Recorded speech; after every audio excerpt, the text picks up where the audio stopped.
হযরত ওমর ফারুক রাদিয়াল্লাহু আনহু ছিলেন ইসলামের দ্বিতীয় খলিফা এবং 4 খলিফার মধ্যে অন্যতম।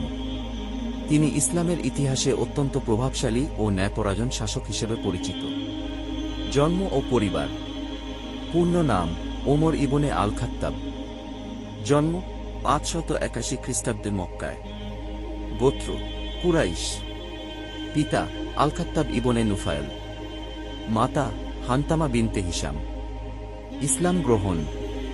হযরত ওমর রাদিয়াল্লাহু আনহু প্রথমে ইসলাম বিরোধী ছিলেন এবং মুসলমানদের কঠোরভাবে নির্যাতন করতেন।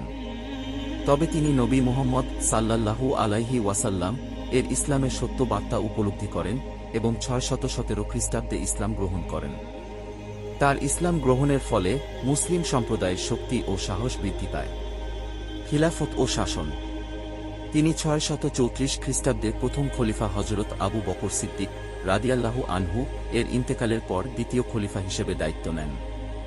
তার শাসনকাল 634 থেকে 644 খ্রিস্টাব্দ।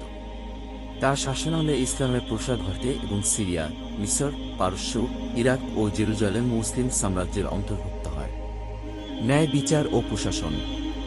তিনি ন্যায় বিচারের জন্য বিখ্যাত ছিলেন এবং সাধারণ মানুষের জন্য সর্বদা দরজা খোলা রাখতেন।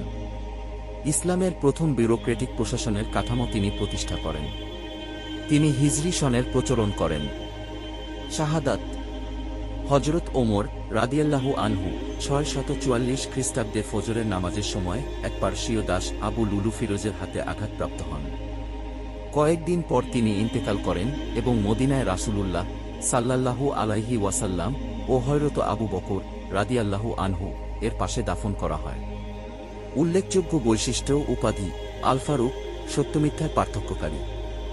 তিনি ছিলেন সাহসী, বিচক্ষণ এবং সাধারণ মানুষের কল্যাণে নিবেদিত। ইসলামের আদর্শিক কাঠামো ও সামাজিক ন্যায়বিচার প্রতিষ্ঠায় তার অবদান অনস্বীকার্য।